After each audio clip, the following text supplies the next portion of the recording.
இந்த பாடசாலை 1949ஆம் ஆண்டு ஆரம்பிக்கப்பட்டது. 48ஆம் ஆண்டு நம்மளுக்கு சுதந்திரம் கிடைச்சி 49ஆம் ஆண்டு நம்மளோட ஸ்கூல் இங்கே திறந்து வைக்கப்பட்டுள்ளது.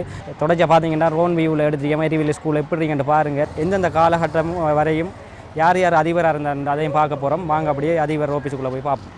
வாங்க போகும்.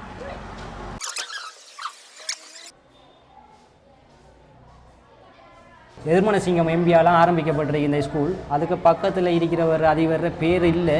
பரமானந்த சார் அவர் 1989ஆம் ஆண்டு தொடக்கம் 2004ஆம் ஆண்டு வரையும் சேவையாற்றியிருக்கிறார். செல்வராச அதிபர் சேவை காலம் 2004 தொடக்கம் 2008 வரையும். கைலாய பிள்ளை அதிபர் 2008 தொடக்கம் 2014.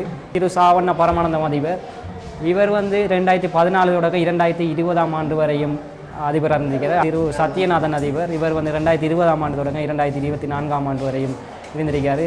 தொடர்ச்சியாக 2024ஆம் ஆண்டு வரையும் இருந்த அதிபர்களை பார்த்துருப்பீங்க.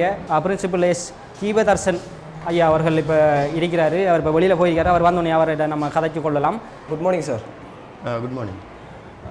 இன்றைக்கி என்ன ஃபங்க்ஷன் இந்த ஸ்கூலில் நடக்குது, இந்த ஸ்கூல் எப்படி வளர்ச்சி அடைஞ்சது, இன்றைக்கி யார் அதிதியாக வராங்க, தெளிவாக சொல்லி கண்டாங்க கொஞ்சம் நல்லாயிருக்கும். அனைவருக்கும் வணக்கம். இன்றைய தினம் ஆரம்ப பிரிவு மாணவர்களுக்கான உபகரண கண்காட்சியானது இடம்பெறதுக்கு இருக்கிறது. பிரதம அதிதியாக வலய கல்வி பணிப்பாளர் மதிப்பிற்குரிய திரு சிவானந்தம் ஸ்ரீதரன் ஐயா அவர்கள் கலந்து கொள்வதற்கு இருக்கிறார். அத்துடன் விசேட அதிதிகளாக பிரதி கல்வி பணிப்பாளர் அபிவிருத்திக்கு பொறுப்பாக இருக்கின்ற திருமதி பாஸ்கரன் வைணவி அம்மணி அவர்களும், அதே போல் நமது வலயத்தின் ஆரம்ப பிரிவின் உதவி கல்வி பணிப்பாளராக இருக்கிற திரு சதிதாஸ் சார் அவர்களும், அதே போல் நமது வலயத்தின் ஆசிரிய ஆலோசகர்களாக இருக்கின்ற இரு ஆசிரிய ஆலோசகர்களும், அதே போல் இந்நிகழ்வுக்கு பழைய மாணவர் சங்க செயலாளர், பாடசாலை சங்க அபிவிருத்தி செயலாளர், அதே போல் பெற்றோர்கள் அனைவரும் இந்நிகழ்வில் கலந்து கொள்வதற்காக வருகை தந்துள்ளார்கள். இந்நிகழ்வு மிகவும் சிறப்பானதாகவும் எல்லோர் மனதிலும் பதியும் ஒரு நிகழ்வாகவும் அமைய வேண்டும் என நான் எல்லாம் வல்ல இறைவனை இந்த இடத்தில் வேண்டிக் கொள்கின்றேன்.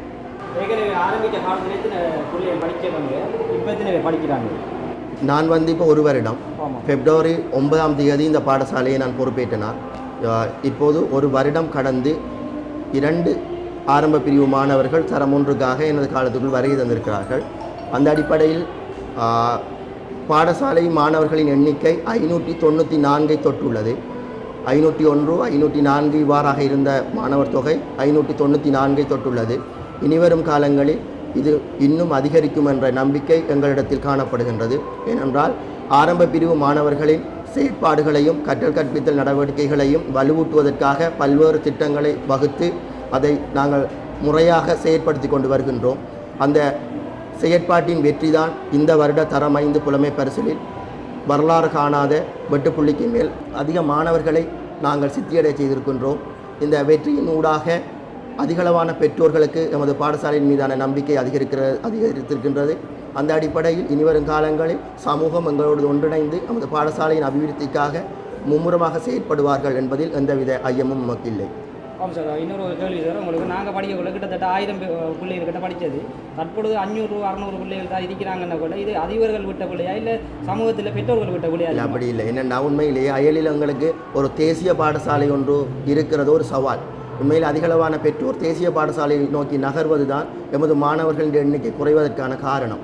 கிட்டத்தட்ட தேசிய பாடசாலையில் 40 கிராமத்தைச் சேர்ந்த மாணவர்கள் கல்வி கற்கிறார்கள். அப்போ அதில் எங்களது எரிவில் கிராமத்தைச் சேர்ந்த மாணவர்களும் அங்கு சென்று கல்வி கற்கின்றார்கள். இப்போ அந்த அடிப்படையில் கிட்டத்தட்ட ஒரு வகுப்புக்குரிய மாணவர்கள் வருடம் எங்களது பாடசாலையில் அட்மிஷனை பெற்றுக்கொள்ளாது பற்றுப்பு பாடசாலைக்கு செல்வதன் காரணமாகவே இந்த எண்ணிக்கை குறைவடைந்திருக்கிறது. உண்மையில் எங்களது பாடசாலையின் விளைத்திறன் மிக அதிகமாக இருக்கும் பட்சத்தில் அந்த பெற்றோர்கள் நம்பிக்கையுடன் மீண்டும் எங்களது பாடசாலை இணைத்துக் கொள்வதற்கான செயற்பாடுகளை முன்னெடுப்பார்கள். எனவே எதிர்வரும் காலங்களில் இந்த எண்ணிக்கை அதிகரிக்கும் என்ற நம்பிக்கையுடனே நான் நமது பாடசாலையை பொறுப்படுத்தி நடாத்தி கொண்டிருக்கின்றேன். உண்மைக்கு சார், இப்போ படிக்கிற பிள்ளைகள் எங்கேருந்து படிக்கலாம் தானே சார்? இப்போ நீங்கள் சொல்கிறத பார்த்தா தேசிய பாடசாலையில் மாத்திரம் தான் படிக்கலாம்னு நீங்கள் யோசிக்கிங்களா? நான் யோசிக்கல, பெற்றோருடைய எதிர்பார்ப்பு அப்படி இருக்குது. உண்மையில் ஒரு மாணவனையோ மாணவியோ தன் பிள்ளையை அவங்க அங்கே சேர்த்துட்டாங்கன்னு சொன்னால் அடுத்த சகோதரர்களை தொடர்ச்சியாக அவங்க சேர்க்கிறதுக்கு அட்மிஷன் இலகுவாக கிடைக்கும். என்னை பொறுத்த வரைக்கும் எரிவில் சமூகத்திற்கு அருகில் இருக்கிற தேசிய பாடசாலையோ அல்லது எங்கட பாடசாலையோ அவ்வளவு தூரம் இல்லை. இன்னொரு பாடசாலைக்கு அவர்கள வெற்றியையும் சாதனையும் கொண்டு கொடுப்பதை விட எங்களது ஊர் பாடசாலைக்கு அந்த வெற்றியை தருவார்களாக இருந்தால் மிகவும் சந்தோஷமாக இருக்கும். ஓயில் எழுதக்கூடிய சென்று தந்தவங்க இப்போ அது மீனா போயிட்டு அது என்னென்றால் நான் வந்த காலத்திலேயும் அது ஒரு பிழையான ரீதியாக தான் அந்த கருத்து செல்லப்பட்டிருந்தது. உண்மையில் நான் அது வலய கல்வி பணிப்பாளர் தொடர்பை ஏற்படுத்தி கேட்டபோது உண்மையிலேயே அது பரீட்சை திணைக்களத்தின் ஏற்பாடு தான். அதிகளவான செலவு ஏற்படுது. ஒரு சென்டரை வச்சு அந்த பிள்ளைகளுக்கு சூப்பர்வைசர் அதுக்குரிய செலவுகள் எல்லாம் அரசாங்கத்துக்கு கட்டுப்படியாகுதில்லை. அந்த அடிப்படையில் அதிகளவான சென்டர்களை குறைச்சிட்டாங்க. அப்போ குறையமானவர்கள் பங்கு பெற்றிருந்த பாடசாலைகள் தனி சென்டர்களை உடைச்சி அருகில் இருக்கின்ற பாடசாலைகளுக்கு அதை ஒதுக்கி கொடுத்துருக்குறாங்க. அந்த அடிப்படையில் தான் எங்கள மாணவர்கள் எண்ணிக்கை குறைவாக இருப்பதன் காரணமாக அருகில் இருக்கிற ஒரு பாடசாலைக்காக சென்டர் நகர்த்தப்பட்டிருக்கிறது. ஓகே சார், எங்களுக்குரிய தெளிவான விளக்கத்தை தந்ததுக்கு மிக்க நன்றி சார். உங்களோட பொன்னான நேரத்தை எங்களுக்கு ஒதுக்கினதுக்கு தொடர்ச்சியாக நம்ம நிகழ்ச்சியோட கலந்து கொள்வோம் சார். நிச்சயமாக எங்களது பாடசாலை நிகழ்வை முன்னிட்டு வருகை தந்து ஆரோக்கியமான கருத்தாடலை மேற்கொண்ட குச்சி ஐஸ் யூடியூப் சேனல் நிறுவனத்தினருக்கு நான் இந்த இடத்துல மனமார்ந்த நன்றிகளை தெரிவித்துக் கொள்கின்றேன். ஹரியரன் சார், இவற்றை ஒரு சில வார்த்தைகளை நம்ம கேட்டுக்கொள்வோம் சார். வணக்கம். வணக்கம். இப்போ நீங்கள் எத்தனையாம் ஆண்டு இந்த ஸ்கூலுக்கு வந்து நீங்கள்? நான் 2018ஆம் ஆண்டு இந்த பாடசாலைக்கு நியமனம் பெற்று வந்தேன். இதுக்கு முதல்ல எங்கே படிப்பிக்க நீங்கள்? இதான் முதலாவது நியமனம். இதுதான் முதலாவது நியமனம். முதலாவது நியமனத்திலேயே சாரை பற்றி ஊருக்குள்ளே ஃபுல்லாக தெரியும். மிகவும் புகழ்பெற்றவர் சார். இவ்வளோ காலத்துக்கு பிறகு இந்த கண்காட்சியிடம் 5 வருட காலங்களுக்கு முற்பட்ட காலத்தில் இங்கு இறுதியாக ஒரு கண்காட்சி நடைபெற்றிருந்தது. அந்த கண்காட்சிக்கு நானும் ஒரு மாணவனாக இங்கு வருகை தந்திருந்தேன். அதன் பிற்பாடு 2025ஆம் ஆண்டு இந்த வருடம் ஆரம்ப பிரிவு மாணவர்களுக்கான கற்றல் உபகரண கண்காட்சி இன்றைய தினம் செவ்வாய்க்கிழமை ஒழுங்கு செய்யப்பட்டு இங்கே சிறப்பான முறையில் நடைபெற காத்திருக்கின்றது. எனவே இந்த கண்காட்சிக்கு அனைத்து மாணவர்களும் பெற்றோர்களும் வருகை தந்து இதனை கண்டுகளிக்குமாறு ஆசிரியர் சார்பாக நான் கேட்டுக்கொள்கின்றேன். நம்ம அதிபர் வந்தால் ஒரு சில நல்ல நிகழ்வுகள் நடைபெறுது. நிச்சயமாக தொடர்ச்சியாக நல்ல நினைவுகள் நடைபெற்று கொண்டிருக்கும் என்பதை உறுதி செய்கின்றேன். கட்டங்கட்டமாக எரிவில் கண்ணகியில் ஒரு உயர்வான நிலைக்கு கொண்டு செல்வதே எங்களது ஒரு நீண்ட கால திட்டம். அதை மிக விரைவாக நிறைவேற்றுவோம் என நினைக்கின்றேன். நிச்சயமாக நீங்கள் இப்படி இதே போல் துடிப்பான ஆசிரியர்கள் எமது பாடசாலைக்கு கிடைத்த நல்ல மண்டு நாங்கள் நினைக்கிறோம் என்று சொன்னால் இப்படியே போய்கிட்டு இருந்தால் நம்மளோட கோடமியூட்டி ஸ்கூல் வந்து இப்போ 4-5 பிள்ளைகள் படிக்கிற மாதிரி கடைசி வரைக்கும் போயிடாமல் இன்னும் 500, 600, 700 அப்படின்னு இல்லாமல் 1000, 1200 பிள்ளைகளுக்கு மேலே இங்கே படித்து எமது ஊருக்கு பெருமை சேர்த்து கொடுக்க வேண்டும் என்று நாங்கள் கேட்டுக்கொள்கிறோம் சார். உங்களை மாதிரி ஆசிரியர்கள் எங்களுக்கு நீடித்து உழைக்கணும். வாழ்த்துக்கள் சார். நன்றி சார். எமது பாடசாலைக்கு இன்னும் சற்று நேரத்தில் வலய கல்வி பணிப்பாளர் வருகை தர உள்ளதனால் அனைத்து மாணவர்களும் சற்று அமைதியை கடைபிடிக்குமாறு மிக அன்புடன் கேட்டுக்கொள்கின்றோம். ஓகே, இப்போ பார்த்தீங்கன்னு சொன்னால் வரவேற்பு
தொடர்ந்து ஆனந்த சூழலை ஏற்றுவதற்காக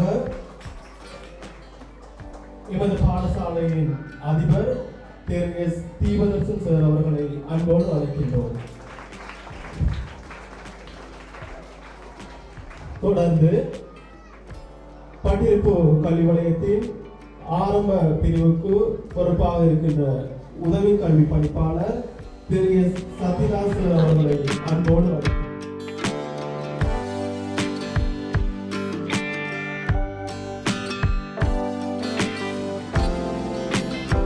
தொடர்ந்து அடுத்த சூழலில் ஏற்றுவதற்காக லோகேஸ்வரன் சார் அவர்களையும்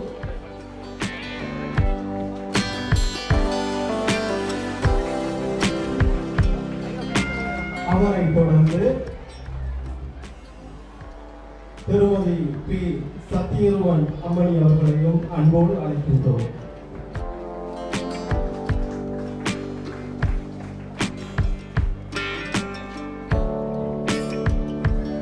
தொடர்ந்து அடுத்த சூழலினை ஏற்றுவதற்காக எமது பாடசாலையின் பிரதி அதிபர் திரு என் நலரத்னம் சார் அவர்களை அன்போடு அழைக்கின்றோம்.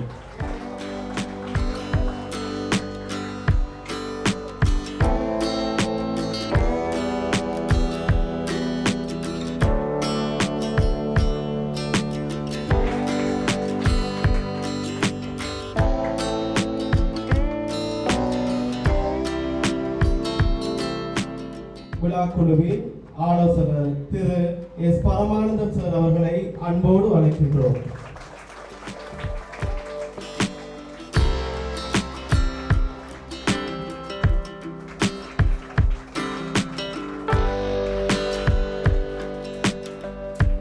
பழைய மாணவர் சங்க செயலாளர் திரு டி யாதவரூபன் அவர்களை அன்போடு அழைக்கின்றோம்.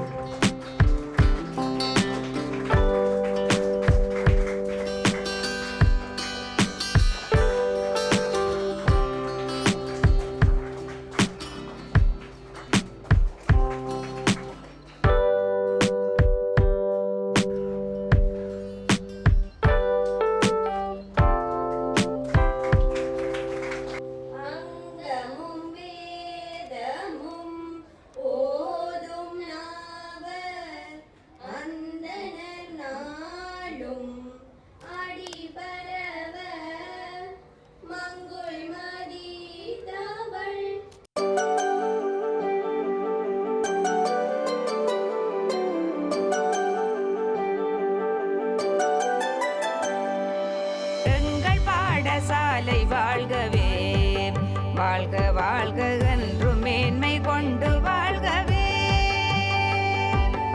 எங்கள் பாடசாலை வாழ்கவே, வாழ்க வாழ்க என்றும் மேன்மை கொண்டு வாழ்கவே. எங்கும் இயற்கை வளம் நிறைந்து இலங்கும் எரிவில் நகரிலே ஏற்றமோடு விளங்கும் கண்ணகி மகாவி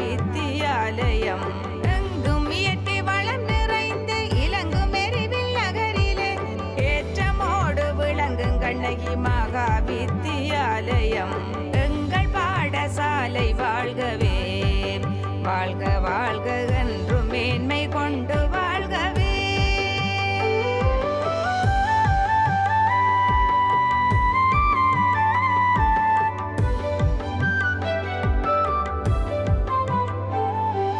பலகலைகள் கல்வியோடு பகரும் நல்லொழுக்கமும் பலமும் நலமும் சீரிய நற்பண்பும் நன்னறிகளும்.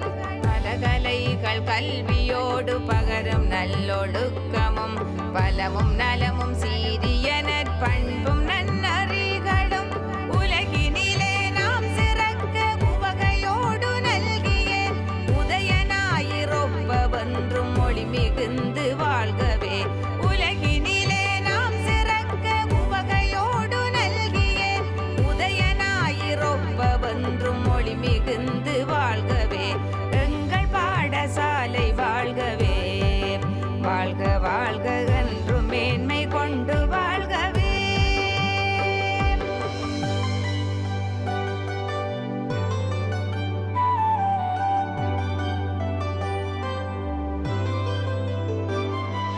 சேர சோழ பாண்டியரின் சிறப்புணர்ந்தும் மணிகளில் திரண்டு நின்று திறமையோடு செயலியற்றும் மணிகளில்.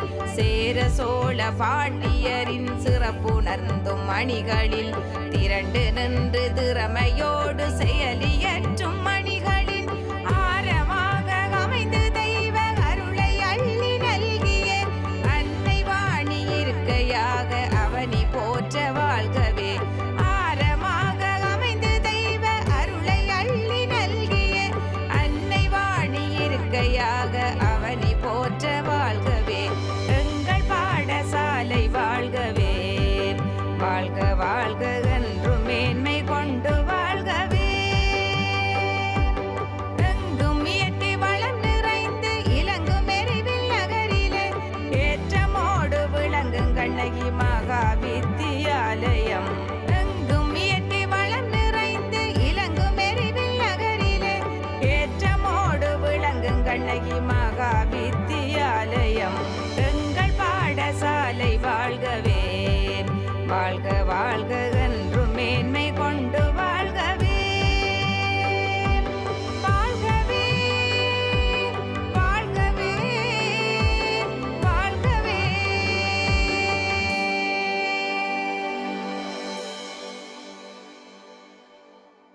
பேரன்புக்கும் பணிவுக்கும் உரிய திரு எஸ்.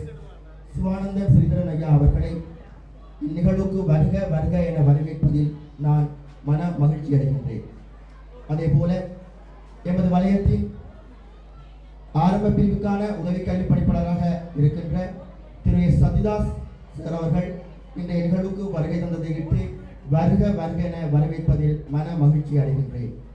எமது வலயத்தின் ஆசிரிய ஆலோசகர்களாக சேவையாற்றிக் கொண்டிருக்கின்ற திரு பத்மராஜா சார், திரு லோகேஸ்வரன் சார், திருமதி சத்யரூபன் ஆசிரியர் அனைவரையும் நான் இந்நிகழ்வுக்காக வருக வருக என வரவேற்பதில் மன மகிழ்ச்சி அடைகின்றேன். அதனைத் தொடர்ந்து எமது பாடசாலையின் அபிவிருத்தி சங்க செயலாளர் திருமதி சுவேதா மற்றும் எமது பழைய மாணவர் சங்க செயலாளர் திரு யாதவரூபன் அவர்களையும் இந்நிகழ்வுக்கு வருக வருக என வரவேற்பதில் மகிழ்ச்சி அடைகின்றேன். பாடசாலைகளின் அதிபர்கள் வரிசையில் வருகை தந்திருக்கின்ற எமது விவேகானந்தா மகா வித்தியாலயத்தின் அதிபர் திரு பரமானந்தம் சார் அவர்களையும் வருக வருக என வரவேற்பதில் மகிழ்ச்சி அடைகின்றேன். இந்நிகழ்வினை சிறப்பாக முன்னெடுத்துக் கொண்டிருக்கின்ற எமது ஆசிரியர் குழாமையும் இந்த சந்தர்ப்பத்தில் நான் வருக வருக என வரவேற்பதோடு இந்நிகழ்வை நேர்த்தியான முறையில் ஒழுங்கமைப்பதில் பெரிதும் உதவி புரிந்து கொண்டிருக்கின்ற அன்புக்குரிய மாணவர்கள், அம்மாணவர்களின் பெற்றோர்கள் அனைவரையும் நான் இந்நிகழ்வுக்கு வருக வருக. உண்மையிலேயே பெற்றோரை பொறுத்தவரை அடுத்ததாக சிறப்பான ஒரு செயற்பாடு எங்களது பாடசாலையை பொறுத்தவரைக்கு எந்த ஒரு ஏற்பாட்டுக்காக அழைத்தாலும் குறுகிய காலத்தில் இணையமோடு ஓடி வந்து அதனை எங்களுக்காக நிறைவேற்றி தருவதில் பெற்றோரின் பங்களிப்பு மிகவும் சிறப்பாக காணப்படுகிறது. அந்த அடிப்படையில் எமது பாடசாலை மாணவர்களின் பெற்றோர்களை நான் மனதார பாராட்டுவதுடன் நன்றியையும் இந்த இடத்தில் தெரிவித்துக் கொள்கின்றேன். உண்மையிலேயே அடுத்ததாக பழைய மாணவர் சங்கம் எமது பவள விழாவை முன்னிட்டு பழைய மாணவர்களால் எங்களது பாடசாலை மலர்ந்தது என்றுதான் குறிப்பிட வேண்டும். வலயத்தில் இருந்து வருகை தந்திருந்தவர்கள் கூறிய கருத்து பவள விழாவுடன் பள்ளி வெடித்து விட்டது. அந்த அளவுக்கு பழைய மாணவர்களின் பங்களிப்பு சிறப்பாக இருந்தது. ஏனைய பாடசாலைகளைப் போல ஒருமனி கேளிக்கை நிகழ்வுகளுடன் அந்த நடைபவனி முடிவடையாது. சிறப்பான பல செயற்பாடுகளை எங்களது பாடசாலைக்காக வழங்கிய பழைய மாணவர்கள் இன்று வரை எம்மோடு தோளோடு தோள் நின்று பல உதவிகளை புரிந்து கொண்டிருக்கின்றார்கள். அவர்களுக்கும் இந்த இடத்தில் நான் மனதார நன்றிகளை தெரிவித்துக் கொள்கின்றேன். ஆசிரியர்கள், பெற்றோர்கள், அதே போல பழைய மாணவர்கள் ஒத்துழைப்புடன் மிக சிறப்பாக எங்களது பாடசாலையானது முன்னெடுக்கப்பட்டு வருகின்றது. அது மட்டுமல்லாது ஆரம்ப பிரிவு இவ்வாறு வளர்ச்சியடைந்து கொண்டு வருகின்ற போது தரம் 2ற்கு ஒரு வகுப்பாசிரியர் இல்லாது நாங்கள் திண்டாடிய போது உண்மையில் சார் வந்தவுடன் நான் கதைத்தவுடன் தற்காலிக தீர்வாக ஒரு ஆசிரியரை தற்காலிக இடமாற்றத்தின் கீழ் எனக்கு தந்திருந்தார். அவரை கொண்டு மிக சிறப்பாக நான் அந்த வகுப்பினையும் கொண்டு நடாத்துவதற்கு உடனடியாக விரைந்து செயற்பட்ட மதிப்புக்குரிய வலய கல்விப்பணிப்பாளர் அவர்களுக்கு நான் நன்றியை தெரிவித்துக் கொள்கிறேன். இதையும் தாண்டி கடந்த வாரம் கூட விஞ்ஞான கணித முன்னேற்றத்துக்காக ஜோன் ஸ்கில் கம்பெனி, இலங்கையின் நம்பர் 1 கம்பெனி இந்த ஸ்மார்ட் போர்ட் ஒன்றை எங்களோட பாடசாலைக்காக தந்திருக்கிறார். உண்மையிலேயே அவரது கவனிப்பு எரிவில் கண்ணகி மகா வித்தியாலயத்தின் மீது மிகவும் தெளிவாக இருக்கிறது.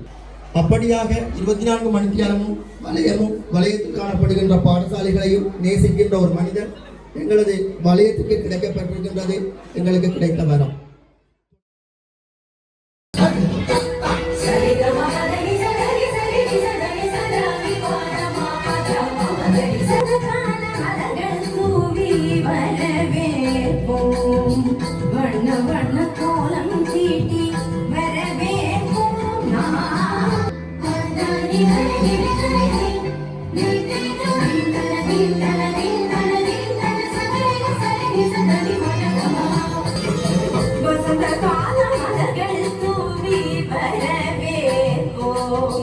வெறுமனே படிப்பு என்பது அல்லது கற்றல் என்பது மாணவரிடம் புத்தகத்தை மரணம் செய்வது அல்ல.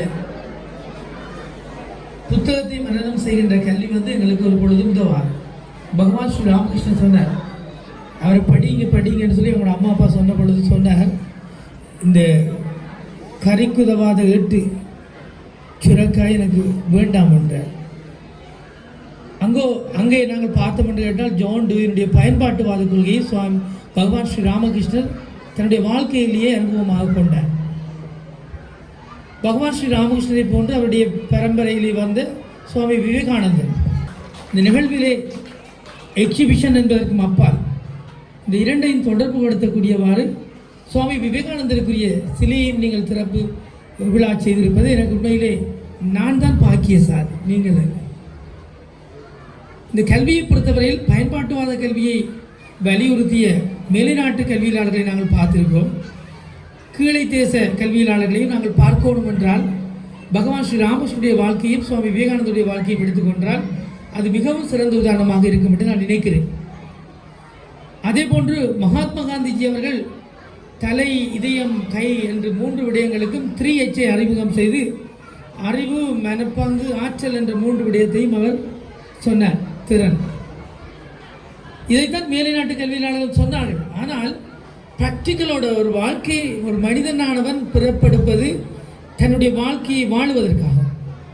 வாழ்ந்து ஒரு கட்டத்திலே எங்களுடைய வாழ்க்கை சுற்றை முடித்துக் கொள்வதற்காக, இறப்பினூடாக எங்களுடைய வாழ்க்கை பயணம் முடிவடையும். ஆனால் எங்களுடைய சமயத்திலே மறுபிறப்பு கொள்கை அங்கீகரிக்கப்பட்டதனால் மறுபிறப்பு பற்றியும் நாங்கள் சிந்தித்து செயல்படுவோம்.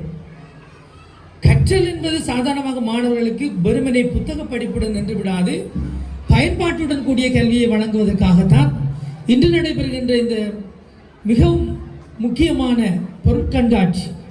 உண்மையில் தி பெஸ்ட் பேண்ட் டீம், நான் நினைக்கிறேன் அடுத்தடுத்த போட்டிகளில் உங்களுடைய பேண்ட் டீம் சிறந்த இடத்தையும் பரிசையும் பெற்றுக்கொள்ள வாய்ப்பு இருக்கிறது. அந்த மாணவர்களுக்கும் அவர்களை பயிற்றுவிக்கின்ற ஆசிரியருக்கும் இந்த இடத்துல என்னுடைய நிச்சயமான பாராட்டுகள். பெஸ்ட் டீம் பாடசாலைக்குள்ள ஒவ்வொரு விடயத்திலையும் என்னால் காணக்கூடியவாறு இருக்கிறது. அவதானிப்பு போதும், ஜஸ்ட் அப்சர்வ். இந்த பாடசாலையுடைய வளாகம், இருண்டு போய் கிடந்த வளாகத்தை நீங்கள் உண்மையில் ஒளிபர செய்திருக்கிறீர்கள். இந்த கட்டடத்தை உடைப்பதற்கு பல கடிதங்களை அனுப்பினார்கள். இறுதியாக அனுப்பப்பட்ட கடிதம் அனுப்பி வைத்து விட்டு போனேன், நீங்கள் உடைத்து முடித்து விட்டீர்கள். ஆகவே எதிர்காலத்தில் இந்த இடம் காத்திருக்கிறது. எப்பொழுது இந்த பாடசாலை நீங்கள் கூறியது போல, உங்களுடைய அதிபர் கூறியது போல, இந்த மாணவர்கள் எண்ணிக்கை இன்னும் பல மடங்காக அதிகரிக்கின்ற பொழுது மட்டும்தான் இந்த வெற்று நிலப்பரப்பு கட்டிடங்களால் நிரப்பப்படும். அதுக்கான வாய்ப்பின்மையும் உங்களிடம்தான் இருக்கிறது, எங்களிடம் இல்லை. நான் இதை பற்றி அதிகமாக பேசவும் விரும்பவில்லை. ஆகவே அன்பு பெற்றோர்கள் இங்கே வந்திருக்கிறீர்கள், ஆசிரியர் வந்திருக்கிறீர்கள். உங்களுடைய அண்மைக்கால போக்குகள், சாதனைகளுக்கான போக்குகள் உண்மையில் திருப்திப்படக்கூடியது. ஒரு பொழுதும் 7 மாணவர்கள் சித்தியடையாத இந்த பாடசாலை கடந்த வருடம், இந்த வருடம் 2024ஆம் ஆண்டிலே தரம் புலமை பேரரசில் பரீட்சையிலே 7 மாணவர்களை சித்தியடைய செய்து 70 புள்ளிகளுக்கு மேலே 76% சித்தி வீதத்தை பெற்றிருப்பது உண்மையில் பாராட்டுக்குரியது. வாழ்த்துக்கள். இந்த மண்டபம் உண்மையிலே ஒரு பெரிய மண்டபம், ஆனாலும் வசதியற்ற ஒரு பிச்சைக்கார மண்டபமாக இருப்பது போல காட்சி அளிக்கிறது. எதிர்காலத்தில் நாங்கள் வகுப்பறைக்கான பற்றாக்குறை தீர்க்கப்படும் பொழுதும் அதன் பின்னர் மண்டபத்தையும் திருத்தி இந்த மண்டபம் ஒரு சிறந்த பல எண்ணிக்கையான மாணவர்கள் உள்ளடக்கி ஒரு மொடிஃபை பண்ணப்பட்ட ஒரு அரங்காக மாற்றமடைவதற்கு உண்மையிலே திட்டம் இருக்கின்றன. எதிர்காலத்தில் அது நிறைவேற்றப்படும். நான் ஒரு கல்வி பணிப்பாண்டு வகையிலே அதிகமான உத்தரவாதம் என்னால் தர முடியாது.